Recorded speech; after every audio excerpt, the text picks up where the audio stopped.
आहार की परवाह नहीं करते हैं और व्यवस्था के पीछे नहीं, व्यवस्था उनके पीछे उनके भाग्य से चलती है, उनके भाग्य से चलती है। और जो व्यवस्था के पीछे नहीं चलते, व्यवस्था उनके पीछे चलती है, वे तो हैं योगी। और जो व्यवस्थाओं के पीछे चलते हैं, अटैची लगाना है, बाहर जाना है, और अब तो नाश्ता पानी के लिए डिब्बे नहीं रखना पड़ते हैं, क्योंकि हर जगह व्यवस्था हो जाती है। पैसे तो जरूर रखते हैं। पुराने समय में तो अटैची भी रखना पड़ती थी, एक पेटी या एक थैला रखना पड़ता था जो नाश्ता भोजन पानी का रहता था, और एक बिस्तर। कम से कम 3 बातें तो 3 चाहिए ही चाहिए, कम से कम 3 चाहिए ही चाहिए थे। लेकिन व्यवस्थित हो जाओ तो व्यवस्थाएं अपने आप तुम्हारे पीछे दौड़ने लग जाएंगी। व्यवस्थित हो जाना चाहिए। और जो उपयोगी हो जाता है वो व्यवस्थित ही उपयोगी होगा। जिसने अपने कर्तव्यों का ध्यान रखना शुरू कर दिया, उसकी घर में बड़ी कीमत होगी। 4 बार पूछा जाएगा, मोह बेटा कहां गया, क्योंकि वो काम करता है, सेवा करता है। सारा घर का कमाऊ लड़का जो होता है उसकी कीमत होती है। और जो बैठे बैठे खर्चा बढ़ाता है, सब सोचते हैं कब ये न्यारा हो जाए। अच्छे व्यक्ति के लिए कोई दूर नहीं रखना चाहता, सहयोगी के लिए कोई व्यक्ति बाहर नहीं भेजना चाहता है। मदद करने वाला जो व्यक्ति होता है उसका सम्मान होता है। तो मैं बतलाना चाहता था कि 7 बारों में एक बार सुखी परिवार होना चाहिए। और सुखी परिवार का अर्थ यह नहीं कि कम संतान सुखी इंसान, ऐसा लिखा रहता है। छोटा परिवार सुखी परिवार नहीं। परिवार चाहे छोटा हो, परिवार चाहे बड़ा हो, केवल छोटे बड़े से सुख नहीं आता है। अभी तो सही परिवार सुखी परिवार, सही परिवार सुखी परिवार। जो सही परिवार है, जिसमें दायित्व तो अपने अपने निभा रहे हैं व्यक्ति। मुझे आज तक अपना संग बड़ा नहीं लगा, ध्यान रखिए, आज तक मुझे अपना संग बड़ा नहीं लगा। अन्य लोग तो सुन सुन करके परेशान थे और मुझको बोलते थे। आमतौर पर व्यक्ति एक ही बात बोलता, घर में 4 को नहीं संभाला जाता महाराज, 100 व्यक्ति को 150 व्यक्ति को संभाले हैं। मैंने कहा मैं संभाले ही नहीं हूं, सब संभलाए हैं, सभी संभले हैं, तो मैं क्या संभालने वाला हूं।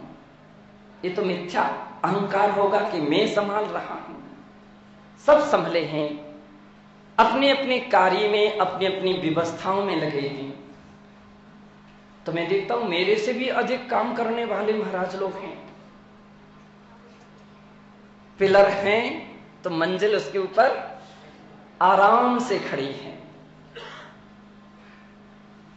कितने बड़े बड़े काम हमारे महाराज लोग माताजी लोग करती हैं। तो मुझे लगता है कि कभी मुझे वजनदार नहीं लगा मेरा संग।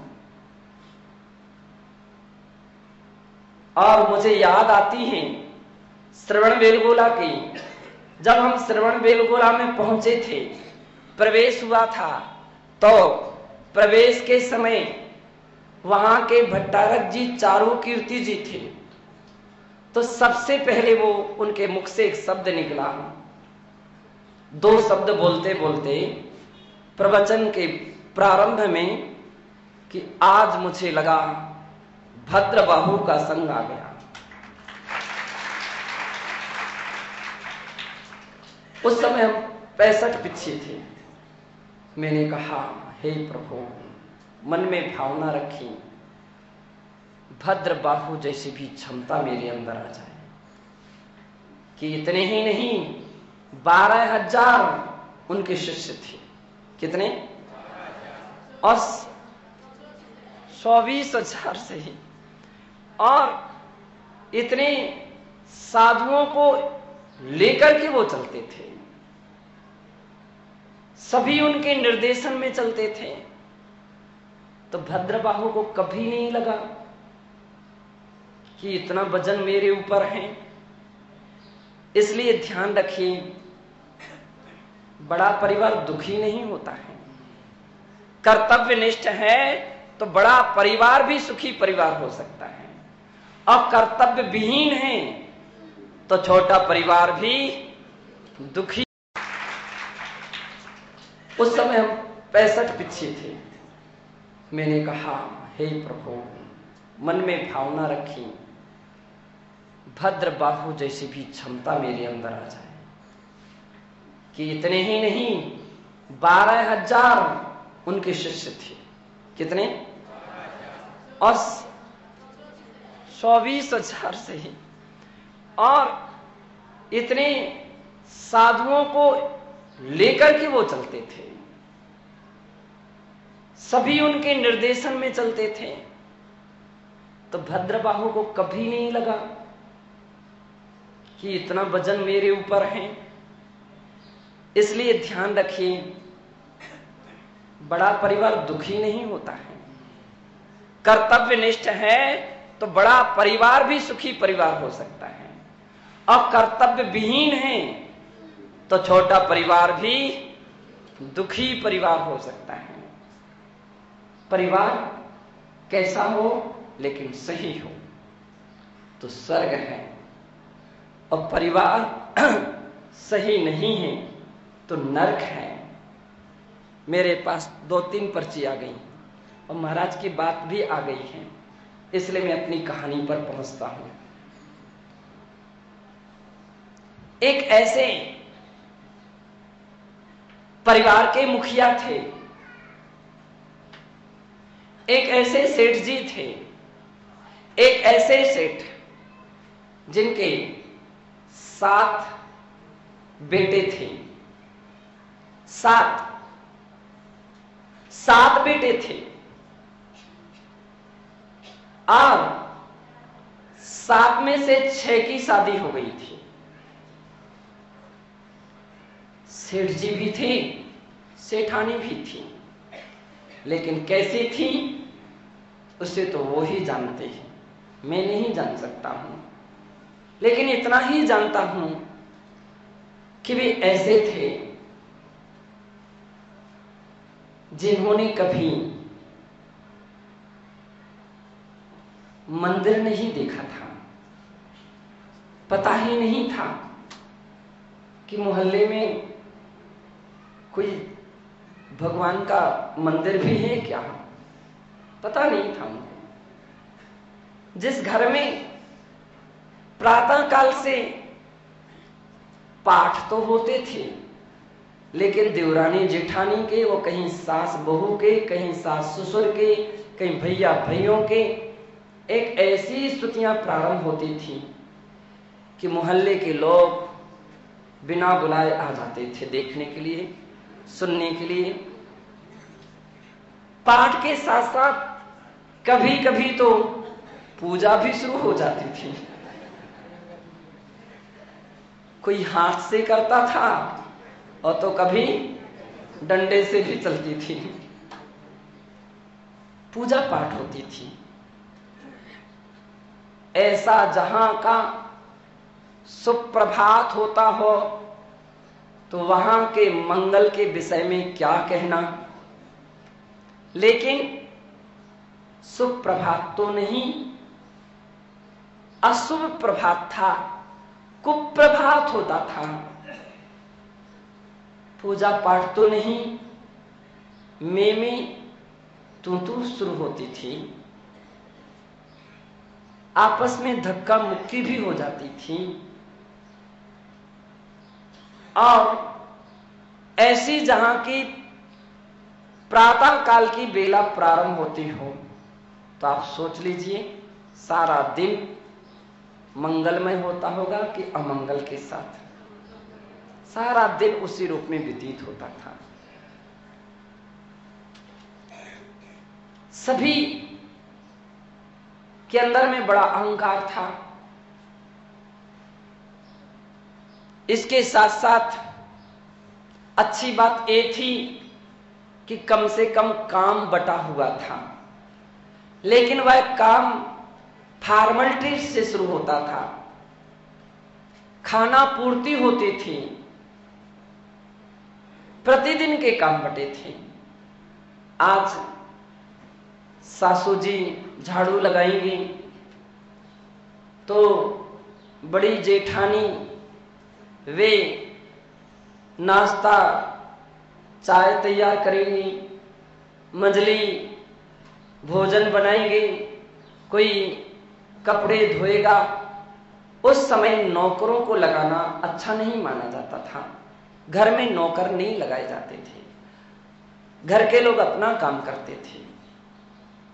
सारा का सारा काम सभी बहुओं में ऐसा बटा था, तो वहां बेटों में भी बटा था। बड़ी दुकान तो होलसेल में थी, लेकिन अमुक बेटे को इतने बजे दुकान पर पहुंचना है और अमुक के लिए सामग्री माल खरीद करके लाना है, अमुक के लिए एंट्री करना है, अमुक के लिए पूरा हिसाब किताब मेंटेन करना है, अमुक के लिए उस सामग्री के लिए बेचना है, अमुक के लिए उधारी लेने के लिए जाना, वसूली के लिए जाना।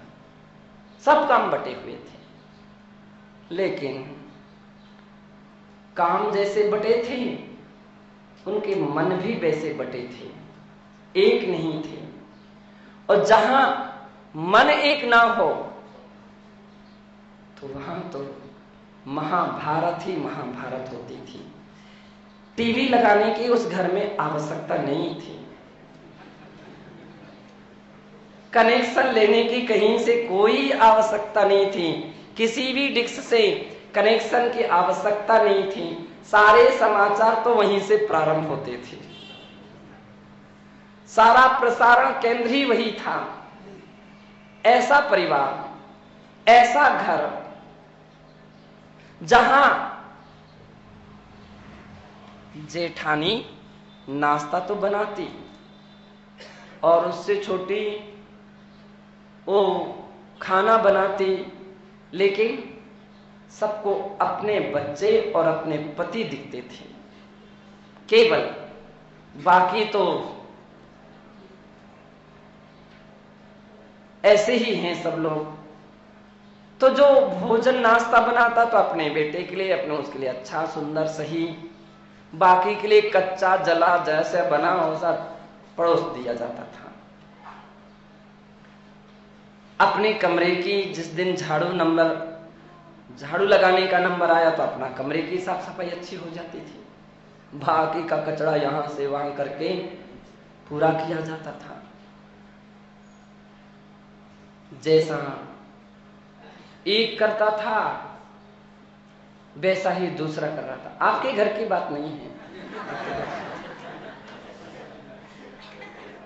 दूसरा करता था। कपड़े धोने का नंबर तो अपने पति अपने बेटे के कपड़े अच्छे धुलते थे, बाकी के तो पानी में डुबो करके सुखाने डाल दिए जाते थे। बर्तन मांजने का नंबर आता तो भी जो उपयोग अपने अपने बच्चों में उपयोग में आने वाले हो उनको तो साफ सफाई, बाकी पानी में डुबो करके रख दिए जाते थे। ऐसा जहां का घर हो, ऐसा जो परिवार हो, बंधु निश्चित है कि वहां रोग भी आराम से अड्डा जमा लेते हैं। कच्चा पका जला भोजन करेंगे तो क्या होगा? सभी घर में सही तरह से सफाई नहीं होगी तो क्या होगा? और कोई कुछ किसी को कह नहीं सकता है। एक कहोगे तो 10 मिलेगी। इसलिए वो रोज वहां का सीरियल तो चलता ही रहता था, बिल्कुल चलता रहता था, अखंड चलता रहता था। रोग बीमारियां भी फैली हुई थी, रोग बीमारियां भी फैली थी। आपस के असंतोष के कारण रिश्तेदार तो बहुत दूर की बात रही, पड़ोसी भी उनसे डर करके रहते थे। देखते तो थे, मजा तो लेते थे, लेकिन बाकी काम में सब दूर रहते थे। कौन एक सुने, एक कहे 10 सुने, कोई सलाह लेने वाला ही नहीं है, और सलाह दे तो मानने वाला ही नहीं है, तो सलाह देने से भी क्या बात, क्या फायदा? सब देखते तो रहते थे, लेकिन कोई किसी के लिए कुछ नहीं कहता। डॉक्टर वैद्य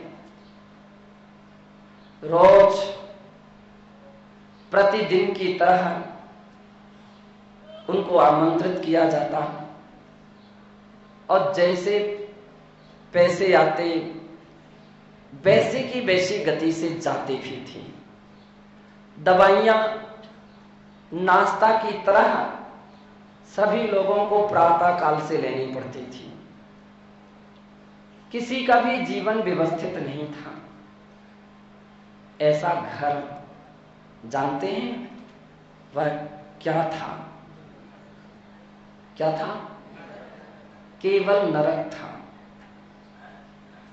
नरक देखने की आवश्यकता नहीं, वहीं सब कुछ दिखने में आ जाता था। कोई चीख रहा है, चिल्ला रहा है, तो दूसरा उसको सुनने वाला भी नहीं था। कोई सहयोग, बीमार हो गया है, खड़े होने का सहारा भी चाहता है, तो कोई हाथ का सहारा देने वाला भी नहीं था। ऐसा परिवार था। आप लोगों में तो किसी का नहीं होगा, किसी का नहीं होगा, मैं जानता हूं, किसी का नहीं होगा। हो सकता है कुछ प्रतिशत हो, तो कह नहीं सकते हो, आप समझें। लेकिन ऐसा एक परिवार था।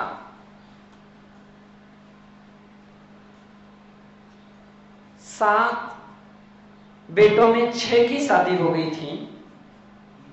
एक बेटा, 7वां बेटे की शादी नहीं हुई थी। ससुर जी 7वें बेटे की शादी की खोज में थे, और योगायोग अच्छा परिवार मिल गया उन्हें, और सुशीला और कर्तव्य निष्ठा एक कन्या भी मिल गई, एक लड़की भी मिल गई, और उसके साथ 7वें बेटे की भी सगाई और शादी हो गई। स्वर्ग का देव, बहुत अच्छी व्यवस्था है कर्म सिद्धांत की, कि देव मर करके कभी नरक नहीं जा सकता। ध्यान रखिए, सिद्धांत है। देव मर करके कभी नरक नहीं जा सकता है, और नारकी कभी स्वर्ग नहीं जा सकता है। कांता जी, देव मर करके नरक नहीं जा सकता, और नारकी मर करके स्वर्ग नहीं जा सकता है। क्यों? इतनी सुख से और इतने दुख में पहुंच जाए तो उसका जीना ही कठिन हो जाएगा। बीच में एक पड़ाव लेना पड़ता है। लेकिन वहां तो उल्टा ही हो गया कि एक स्वर्ग की वह राजकुमारी अथवा कन्या, लड़की, स्वर्ग जैसे परिवार में रहने वाली और नरक जैसे परिवार में आ जाए तो उसको तो बड़ा विस्मय हो गया। नई बहू तो आई, और आते ही उसने जब सुबह की यह सुप्रभात बेला देखी तो दंग रह गई, मैं कहां गई। लेकिन उसने अपने माता पिता के ऊपर उंगली नहीं उठाई कि मेरी मम्मी पापा ने कहां पटक दिया। नहीं, कहां पटक दिया? दुनिया के ऊपर दुनिया उंगली उठाती है, अपने भाग्य पर नहीं सोचती। वो एक ऐसी लड़की थी जिसने मम्मी पापा के ऊपर उंगली नहीं उठाई। सीता ने कभी नहीं कहा कि मैं किस परिवार में आ गई। ये तो अपना भाग्य और दुर्भाग्य है, हर व्यक्ति का साथ में रहता है। उस कन्या ने, उस लड़की ने देखा और देखती रही कि दिन ऐसा खिसकता गया कि भोजन की बेला हो गई। अब भोजन के लिए सब लोग बैठ गए। दर्शन पूजा तो कुछ पता ही नहीं। उसका नियम था कि बिना देव दर्शन किए भोजन नहीं करूंगी, नियम था। ऐसे अच्छे परिवार से आई थी कि जिसकी मां ने कितने अच्छे संस्कार दिए थे। बेटी इतनी अच्छी है तो उसकी मां भी इतनी अच्छी थी, और मां इतनी अच्छी थी इसलिए बेटी भी अच्छी है। माता पिता से बेटे की पहचान होती है और बेटा बेटियों से माता पिता की पहचान होती है। Like father, like son, like mother, like daughter, और like daughter, like mother, like son, like father. उसने आकर के देखा ये सब खाना पीना शुरू हो गया। उसके लिए भी बुलाया गया। अब तो नई बहू है, नई 4 दिन की होती है। 4 दिन तक तो बड़ा सम्मान रखा जाता है। बड़े प्रेम से बुलाया गया कि बेटा, सासू जी पकड़ करके ले गई, चलो खाना खा लो। जेठानी और देवरानी सभी ने उसको मनाया, लेकिन उसने खाना नहीं खाया। माँ, अभी मुझे भूख नहीं लगी है। बात को उसने टाल दिया, मेरा भी स्वास्थ्य ठीक नहीं, तकलीफ है, बाद में खा लूंगी। और देखती रही कि ऐसा ही सारा दिन में तू में व्यतीत हुआ। वो एक किनारे बैठे देखती रही। शाम तक तो उसके ऊपर भी बात आ गई कि अब तुम्हारी भी ड्यूटी शुरू होगी, बोलो कौन सा काम लोगी। उसने कहा जो काम दो दिया जाए वो सब ले लूंगी, मुझे 1-2 दिन देख लेने दीजिए। मैं नहीं पहचानती, मैं नहीं जानती, मुझे पता नहीं है, समझ लेने दीजिए मुझे। ठीक है। शाम क्या रात हो गई और बहू 7वीं बेटे की सासू के पास पहुंची। देखी सासू आज तो बिल्कुल बहुत थक गई होगी और उसकी भैयावृत्ति करने लगी, सेवा करने लगी, पैर दबाने लगी, कमर दबाने लगी, सिर दबाने लगी। सासू खुश तो हो जाती हैं, हाथ तो उठाती उसके सिर पर, लेकिन फिर नीचे कर लेती। तो बहू बोलती बेटा, उन्हें बहू बोलती मां, हाथ तो उठाया लेकिन फिर नीचे क्यों कर लिया? बेटा, नए नए ऐसे ही आते हैं, 2 दिन सेवा करते हैं और फिर जिंदगी भर तक सेवा कराते हैं।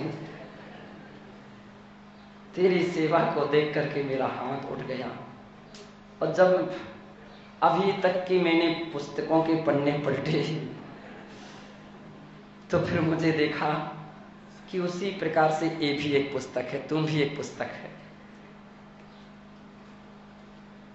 तेरी पुस्तक में भी यही होगा, 2 दिन सेवा करेगी, अंत में जाकर के सेवा कराएगी, तो ऐसी सेवा से मुझे कोई अपेक्षा नहीं है, रहने दे तू।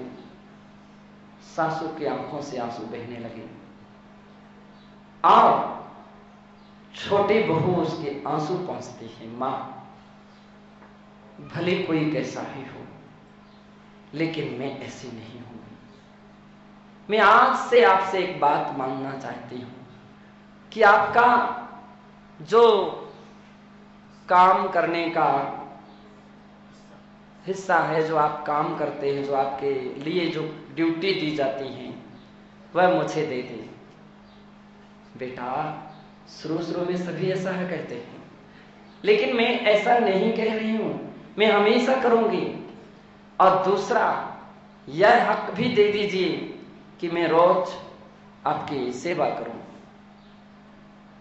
अब की बार तो सासू का हाथ उठा बहू के सिर पर पहुंचा।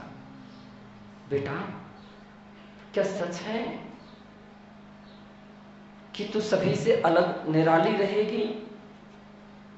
लेकिन विश्वास कम है, सभी के बीच में तू भी वही सब पाठ सीखेगी। मां, मैं सीखूंगी नहीं, मैं सिखाऊंगी भी। उस छोटी बहू ने कहा, किसी को पता नहीं है अभी कि आज दिन भर इसने भोजन नहीं किया। दूसरा दिन भी शुरू हुआ और सारा दिन निकल गया। अब की बार तो छोटी बहू सास के पास भी गई और अब दूसरा नंबर जो उसकी बड़ी जेठानी थी उसके पास भी गई। वही बात कही कि आप थक गए होंगे, अब तो मेरी बड़ी बहन ही नहीं, बड़ी बहन तो माता की तुल्य होती है, तो मेरी मां की तरह है, तुम्हारा काम मुझे दे दो, मैं करूंगी। और दूसरा हक सेवा का भी दीजिए, थोड़ी सही लेकिन सेवा करूंगी। बंधु, ऐसा करते करते उसने 6-7 दिन में सबके काम हाथ में ले लिए। अपने पिताजी के लिए समाचार भेज दिया कि मुझे इस वक्त तो 2 व्यक्तियों की आवश्यकता है, 2 कर्मचारियों की आवश्यकता है। पिताजी ने भेज दिए। घर का काम अच्छी तरह से शुरू हो गया। सभी से वो एक एक वचन और लेती गई। वह यह कि सारा काम सबका मैं करूंगी, हमेशा हमेशा करूंगी, कभी किसी के लिए किसी काम के लिए नहीं बोलूंगी, लेकिन जिस काम के लिए बोलूं तो कोई उसको मना नहीं करना। इसके लिए सभी तैयार होते गए और एक दिन ऐसा आ गया कि यहां जिस प्रकार से उसने अपने पूरा महिला मंडल को संभाला, तो वहां उसने अपने पति को समझाया कि आपको भी अपने भाइयों और पिताजी के लिए भी सारी ड्यूटी अपने हाथ में लेते जाना है। वहां उनको भी हाथ में ले लिया गया। बंधुओं, परिणाम यह निकला कि कार्य तो व्यवस्थित हो गया 7 दिन तक, लेकिन उस बहू ने खाना नहीं खाया। 8वां दिन अठैया नहीं चल रही थी। 8वां दिन उसने कहा कि सभी स्नान कर लीजिए।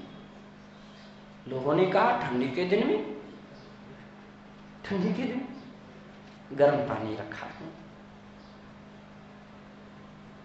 तो क्या रोज करना पड़ेगा? हाँ, रोज करना पड़ेगा। अभी तक तो कोई सप्ताह में, कोई 15 दिन में, कोई महीने में 1 दिन स्नान करता था। लेकिन अच्छी बात ये थी कि बहू की बात टालना नहीं है। सभी ने आज के दिन तो स्नान कर लिया और स्नान के बाद ये शुद्ध वस्त्र पड़े हुए हैं, इनको भी पहन लीजिए। पहन लिए सभी ने, शुद्ध वस्त्र पहने। तो चलो पता लगाएं कि मंदिर यहाँ कहाँ है। पूछताछ करके मंदिर की ओर बढ़े। और कितने लोग जा रहे थे? अब 7 दूनी 14 और 2 16 लोग। जहां एक साथ जाएं तो वहां तो पक्का है, एक जुलूस जैसा दिख रहा था, बारात जैसी दिख रही थी। लोग तो खिड़कियों में से देख रहे थे कि सब के सब कहां जा रहे हैं। और जैसे ही मंदिर में प्रवेश हुआ तो लोग तो पूजन करने वाले पूजन करना भूल गए, भगवान के दर्शन करने वाले भगवान के दर्शन करना भूल गए। सबका ध्यान उन सब की ओर था। छोटी बहू ने कहा, यहां पैर धो लीजिए। और हाथ में, सबके हाथ में चावल दे दिए। मंदिर में खाली हाथ नहीं जाया जाता है, बिना पैर धोए अंदर प्रवेश नहीं किया जाता है। बाकी तो कुछ याद था नहीं, तो बहू ने ही पढ़ लिया, ओम जय जय जय निस्तहि निस्तहि निस्तहि नमोस्तु नमोस्तु नमोस्तु।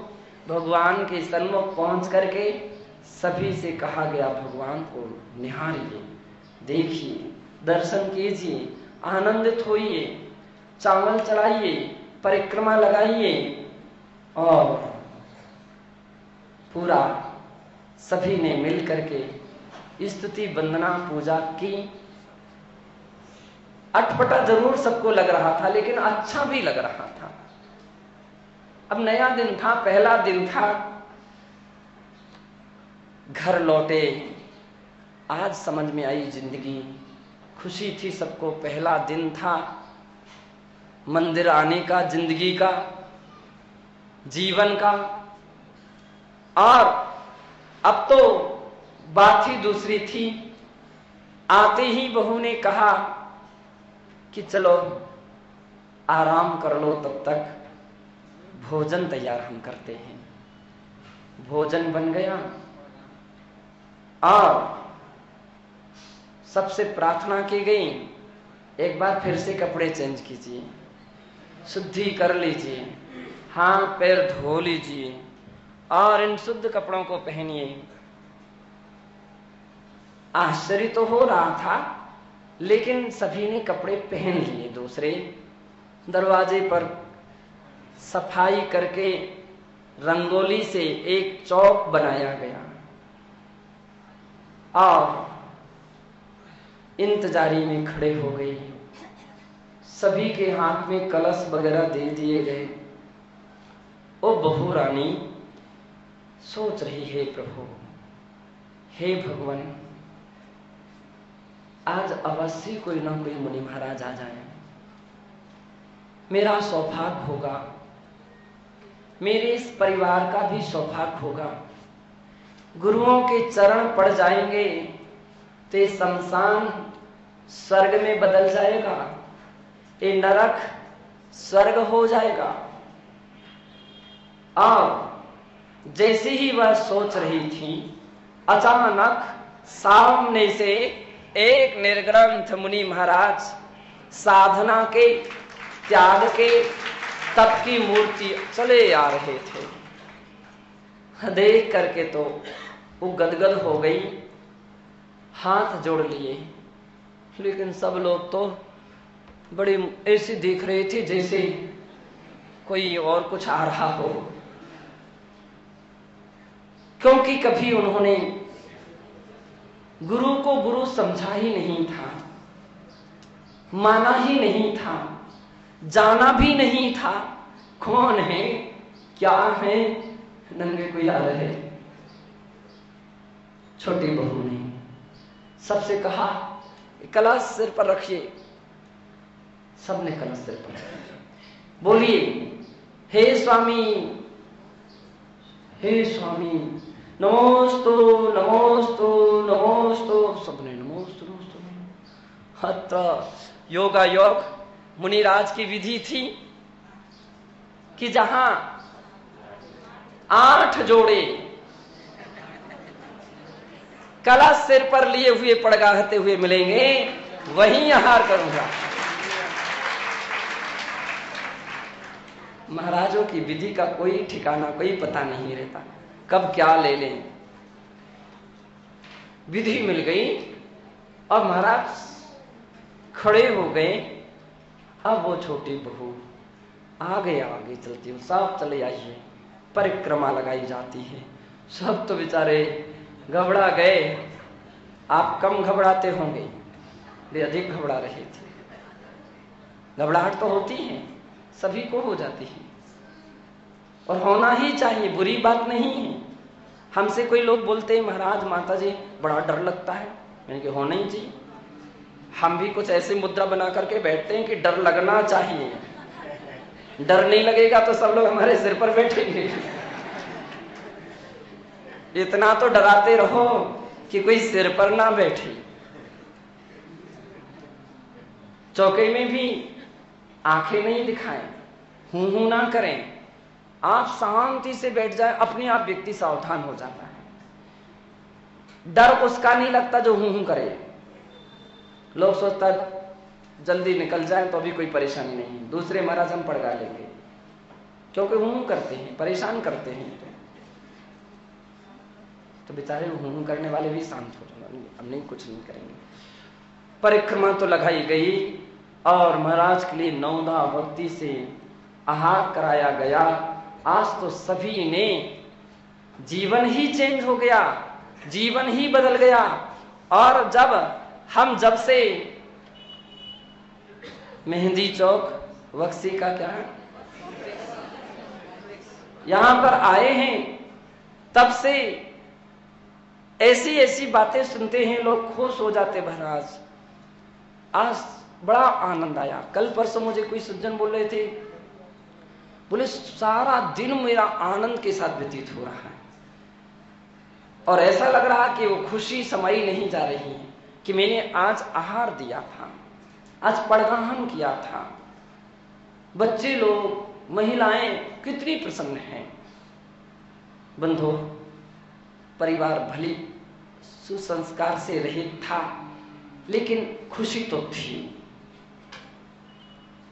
महाराज तो चले गए, छोटी बहू ने सबको भोजन परोसना शुरू किया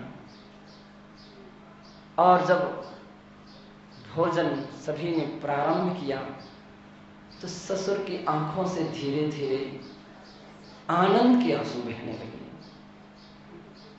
और उनके मुख से शब्द निकला कि बेटा इतना अच्छा भोजन तो मुझे आज तक नहीं लगा। आज तक अपने परिवार में क्या कमी थी, इतना पैसा, इतना धन, सब कुछ तो था, मसाला था, मेवा था, मिष्टान्न था, क्या कमी थी। आज का भोजन में एक अपूर्व ही आनंद आ रहा है। छोटी बहू कहती है कि पिताजी सब कुछ था लेकिन धर्म नहीं था, इसलिए इतना आनंद नहीं था। पिताजी बोलते हैं, ससुर बोलते हैं, जेठानी, देवरानी और सासू सब के सब सिर हिला रहे, बात सही। धर्म का एक अपूर्व ही आनंद होता है। दोपहर की बेला में भोजन करके दुकान के लिए जाओ, कोई परेशानी नहीं, हम लोग अपना काम करते हैं घर का। लेकिन दोपहर के स्वाध्याय की बेला, शाम के स्वाध्याय की बेला, सबका भोजन रात्रि में नहीं शाम को शुरू हुआ। अब तो दवाइयां कम हो गई, डॉक्टर वैद्य भी कम हो गए, पैसे की बचत होने लगी, क्योंकि लक्ष्मी दरिद्रता में डेरा नहीं जमाती है, पवित्रता में डेरा जमाती है। सब जगह से पैसे की बचत, सभी अच्छे काम करने लगे। जो दुरुपयोग हो रहा था, बर्तन यहाँ के वहां फेंके जाते थे, जो सामान कपड़े मपड़े फाड़ दिए जाते थे एक दूसरे के, और हर दिन खर्चा बढ़ता बढ़ता जाता था, सब बचना शुरू हो गया।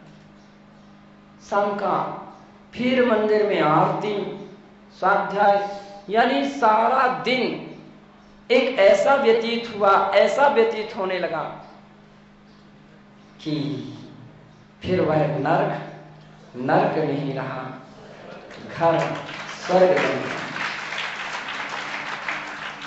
जहां एक दूसरे के लिए टेढ़ी निगाहों से देखा जाता था, आज तो स्नेह भरी निगाहों से देखा जाने लगा। स्वाध्याय में उस बहू रानी ने ऐसी ऐसी बातें बतलाई कि सभी अपने कर्तव्य की कीमत समझने लगे और बंधु अब तो काम छुड़ा छुड़ा के किए जाने लगे, अच्छे से अच्छे काम करने का प्रयास किया जाने लगा। हम भी अपने परिवार को, अपने घर को ऐसा स्वर्गमय बनाए तो मुझे बड़ी प्रसन्नता होगी। जय बोले महावीर भगवान की।